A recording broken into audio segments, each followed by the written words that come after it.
पहुंचा देते हैं, कर लेते हैं, क्योंकि राज्यसभा में हंगामे पर बड़ी कार्रवाई की गई है। इस वक्त जो बड़ी खबर मिल रही है राज्यसभा के अंदर से, क्योंकि आपको बता दें कि राज्यसभा हंगामे पर बड़ी कार्रवाई की गई है। जो हंगामा कल के दिन देखने को मिला था जब कृषि बिल पेश किया जा रहा था, हंगामा करने वाले 8 सांसद निलंबित कर दिए गए हैं। बड़ी जानकारी इस वक्त हम आप तक पहुंचाने की कोशिश कर रहे हैं, क्योंकि संजय सिंह, राजीव साटव निलंबित कर दिए गए हैं। जो नाम हम आप तक पहुंचाने की कोशिश कर रहे हैं, इसमें डेरेक ओब्रायन, रिपुन बोरा भी निलंबित कर दिए गए हैं, जिनके ये नाम हैं। साथ ही साथ आपको बता दें कि कल का बर्ताव बेहद निंदनीय था, ऐसा वेंकैया नायडू का भी कहना है। वेंकैया नायडू तमाम बातें कल के बर्ताव को लेकर कहते हुए नजर आए और कह रहे थे कि बेहद दुखद है जिस तरीके से सभापति के साथ ये सारी कार्रवाई की गई, और संजय सिंह का नाम इसमें सबसे ऊपर है। संजय सिंह, राजीव साटव, इन सभी को निलंबित कर दिया गया है। कुल की अगर बात करें तो 8 सांसदों को निलंबित कर दिया गया।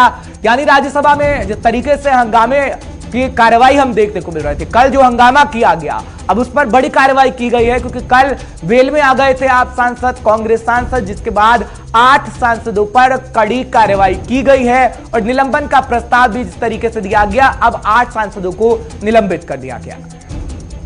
जहां तक सवाल है, पार्लियामेंट में जिस तरह का व्यवहार और जिस तरह की संसद की सारी मर्यादाओं को तार तार किया है एक ग्रैंड ओल्ड पार्टी और उसके कुछ साथियों ने, वो निश्चित तौर से बहुत ही दुखद भी है और लोकतांत्रिक इतिहास के लिए एक बहुत ही दुखद घटना है।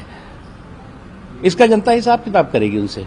को उठा रहे थे, कोई माइक तोड़ रहा था, क्या लगता है इन लोगों पे कार्रवाई होनी चाहिए? देखिए, चेयरमैन साहब जो भी नियम है उसके तहत करेंगे, लेकिन एक बात है, इस तरह की पुनरावृत्ति ना हो इस तरह की घटनाओं की, इसका जो है वो कुछ न कुछ जरूर करना चाहिए। राहुल गांधी संसद से बाहर हैं, लेकिन वो डेथ वारंट बता रहे हैं इस बिल को, किसानों का। असल में ये भय और भ्रम का भूत खड़ा करके बिचौलियों की जागीरदारी बचाने की बेचैनी है, इससे ज्यादा कुछ नहीं है।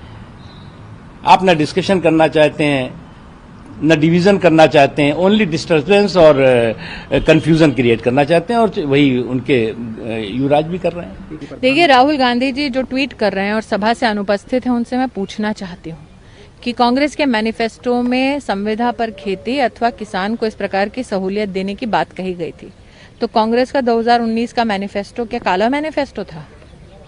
आज दोनों सदनों में पारित हुआ यह ऐतिहासिक बिल देश की आजादी में किसान को आजाद करने की एक बहुत बड़ी बात कहता है और करता है।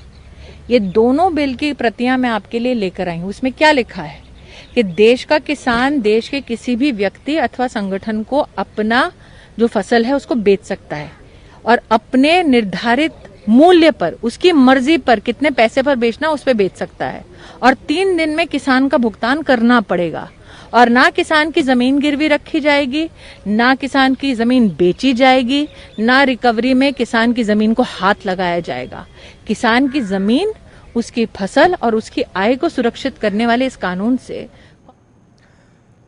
तो केंद्रीय मंत्री को सुन रहे थे आप। केंद्रीय मंत्री लगातार कह रहे हैं कि अपने मैनिफेस्टो में कांग्रेस ने तमाम ये बातें कही थी इस बिल को लेकर, तो क्या वो काला मैनिफेस्टो था? तमाम जानकारी लेकिन प्रणय शर्मा हमारे साथ जुड़े हुए हैं इस वक्त, तमाम जानकारी वो आप तक पहुंचाएंगे। प्रणय, जानकारी दीजिएगा, क्योंकि जिस तरीके से का कल राज्यसभा के अंदर व्यवहार देखने को मिला है, कहीं ना कहीं चिंताजनक तो था ही, लेकिन वेंकैया नायडू की तरफ से कहा गया कि बेहद दुखद है, लेकिन 8 सांसदों को निलंबित भी कर दिया गया है, जो निश्चित तौर पर यह कहा जा रहा था कि ऐसा होगा ही, क्योंकि जो किया गया है कल आप सांसदों की तरफ से, कांग्रेस सांसदों की तरफ से वेल के अंदर आना। आप अपनी बात को रख सकते हैं, आप चर्चा करिए, लेकिन इस तरीके से वेल के अंदर आना और माइक के साथ जिस तरीके से किया गया, तोड़ दिया गया माइक को, तस्वीरें तो खैर हम कल की दिखा रहे हैं, लेकिन पूरी जानकारी आप दीजिएगा। देखिए, सबसे ज्यादा जो विवाद शुरू हुआ था वो विवाद शुरू हुआ जब राज्यसभा सांसद वेल में आकर हंगामा करने लग गए। जो केंद्रीय कृषि मंत्री हैं नरेंद्र सिंह तोमर, वो अपना पूरा भाषण उसे कंक्लूड ही कर रहे थे, लेकिन उसके कंक्लूड होने से पहले ही राज्यसभा सांसद वेल में आ गए, हंगामा शुरू हुआ, जिसके बाद मार्शल को बुलाना पड़ा। जो बुक रखी होती है उपसभापति की टेबल पर, रूल बुक, उसे फाड़ने की कोशिश की गई, माइक को तोड़ने की कोशिश की गई, जो मार्शल बुलाए गए उनके साथ हाथापाई तक की नौबत आ गई। ये सभी जो दृश्य था वो सभी ने देखा और इस पर कड़ा संज्ञान यहाँ पर जो सभापति हैं वेंकैया नायडू, उनके द्वारा लिया गया है। और यही वजह है कि एक सप्ताह तक के लिए 8 राज्यसभा सांसदों को निलंबित कर दिया है। सीधा और सख्त संदेश यहाँ पर देने की कोशिश की गई है कि राज्यसभा में जिस तरीके का व्यवहार कल सांसदों के द्वारा दिखाया गया वो बेहद निंदनीय है और उसे किसी भी हाल में बर्दाश्त नहीं किया जा सकता। कल रक्षा मंत्री राजनाथ सिंह समेत 6 केंद्रीय मंत्रियों ने भी प्रेस वार्ता की थी और उस वार्ता के दौरान उन्होंने इस बात को रखा था कि विपक्ष ने जिस तरीके का रवैया दिखाया है वो बेहद निंदनीय है।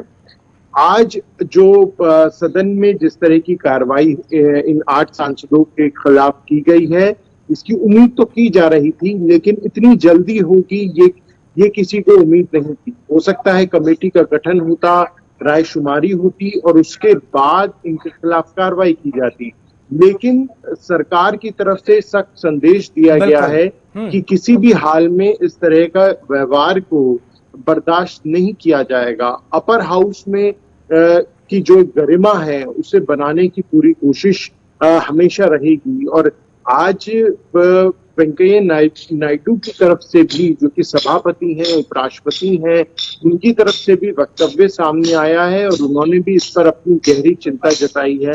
जो दृश्य कल सामने आए थे उस पर काफी ज्यादा उन्होंने जो चिंता जताते हुए इस फैसले को सुनाया।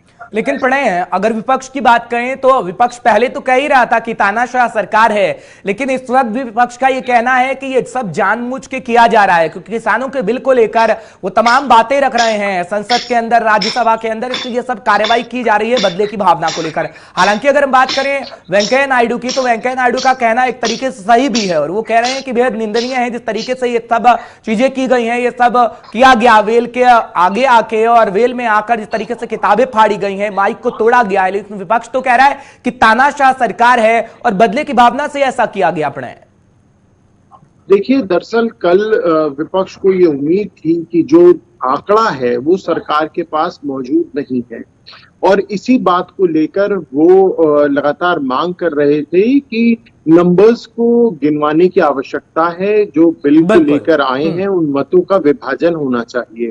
लेकिन इससे पहले वो अपनी बात को रख पाते, विपक्ष खुद ही वेल में आकर हंगामा करने लग गया। क्योंकि जैसे मैंने बताया, नरेंद्र सिंह तोमर अपने भाषण को कंक्लूड कर रहे थे, दूसरी तरफ मतों के विभाजन की बात हो रही थी। आप अपनी कुर्सी पे बैठे हुए ही अपनी बात को रख सकते थे। बिल्कुल, लेकिन हंगामा देखने को मिला और जो कार्रवाई की गई है कहीं ना कहीं वेंकैया नायडू की तरफ से, वो ये दर्शाता है कि आगे ऐसा फिलहाल तो देखने को नहीं मिले। बहुत